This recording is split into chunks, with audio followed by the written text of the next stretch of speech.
তাকে ছাড়া আমি কিভাবে থাকবো, এই একটা কথা কখনো তোমাকে ভালো থাকতে দেবে না। কেউ কারো জীবনে অপরিহার্য না।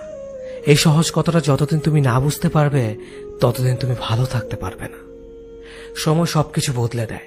একসময় যে মানুষটা তোমার সাথে কথা না বলতে পেরে হাউমাউ করে কাঁদত, আর সে মানুষটা তোমার 50 বার কল রিসিভ করারও সময় পায় না।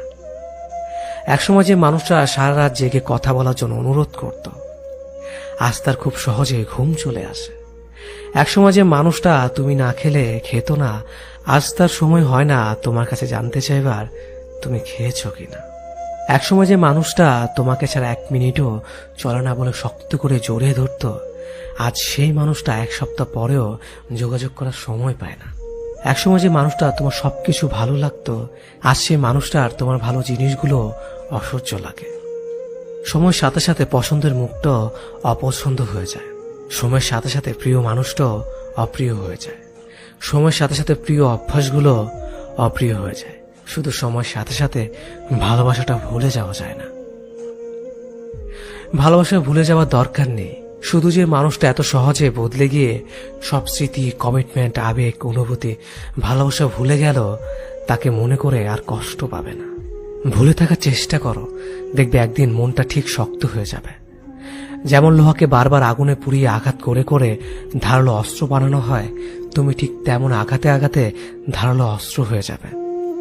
সময় সব বদলে দেবে। সেদিন আর আজকের মতো তার ফোন না পেলে মন খারাপ হবে না। সেদিন আর তার সাথে দেখা না হবার জন্য কান্না আসবে না।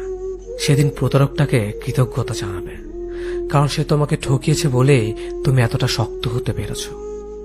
সেদিন তোমাকে কেউ ভাঙতে পারবে না, কারণ পাথরে আঘাত করলে কাঁচই ভাঙবে, পাথর না। সে খুব ভালো ছিল। আমার ব্যর্থতা, আমি তাকে আগলে রাখতে পারলাম না। আমি কেমন ভালোবাসলাম তাকে, তার ভালো খারাপ আমি মানতে পারলাম না। ছি, আমার নিজের প্রতি নিজের রাগ হয়। তার ভালো খারাপ ভালো লাগা যদি আমি মেনে নিতাম, ইস, তাকেও আগলে রাখা যেত। আমি কেমন প্রেমিক ছিলাম, কখনো তার ভালো লাগার মূল্যই দেইনি। তার ভালো লাগতো কি জানেন? তার ভালো লাগতো আমি ছাড়া আরো অনেকের সাথে কথা বলতে। তার ভালো লাগতো আমাকে অপেক্ষা করিয়ে অন্যের সাথে কথা বলা। তার ভালো লাগতো আমি যেন তার রাগ ভাঙাই, আমার রাগ সে না ভাঙলেও চলবে।